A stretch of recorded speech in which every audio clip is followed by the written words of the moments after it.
Again, welcome back to Westminster. On the continent in Strasbourg this morning, the European Parliament is meeting to vote on legislation in its monthly plenary session. It's the last full session in Strasbourg that British MEPs will be involved in as the UK leaves the EU in just 17 days' time. Let's find out what they'll be discussing today. Our Europe correspondent, Michelle Clifford, is there for us. Hello to you, Michelle. Very good morning. Tell us more.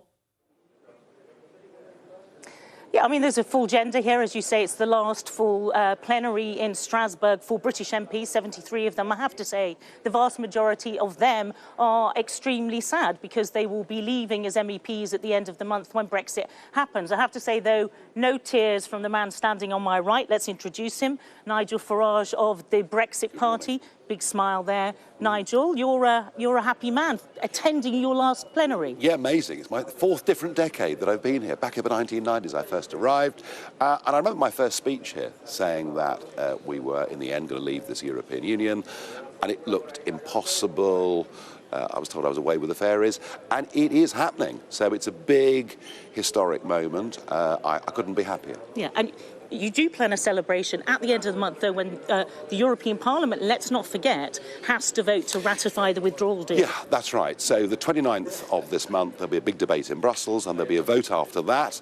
There's some talk from Mr Verhofstadt that maybe the Parliament could block us leaving on the current terms that have been agreed. It isn't going to happen. It isn't going to happen. What I found here in the last 2 days is a general acceptance that the UK is leaving. So, yeah, I think there'll be a bit of an event in Brussels on the Thursday night. I bet you there will be. Although my critics would say I've been partying for the last 20 years. So we'll have a bit of a party on the 30th. And then I'll be in Parliament Square for 11 o'clock on the Friday evening of the 31st. Any sympathy, though? There are Brexit MEPs in the European Parliament. Lots of other MEPs extremely sad to be going. Do you have any sympathy for them at all? Well, of course they'll be sad, because most of them will never get a job as good as this again in the rest of their lives. And chauffeur-driven cars and, champagne receptions. And so for a lot of people, I mean, let's be honest about it, the life of an MEP is vastly superior to the lifestyle of an MP.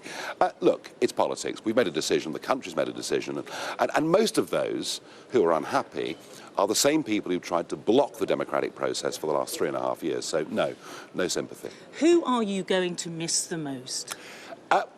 You'll be surprised to hear, actually, Jean-Claude Juncker.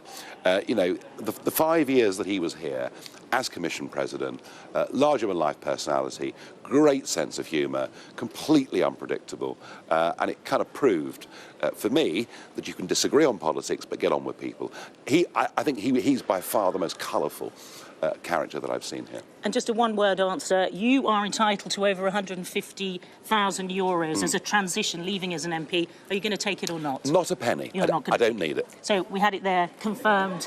Nigel Farage is not taking the money. Who would have thought Nigel Farage of the Brexit Party pining after Jean-Claude Juncker? You're watching Kay Burley at breakfast, 24 minutes past 8.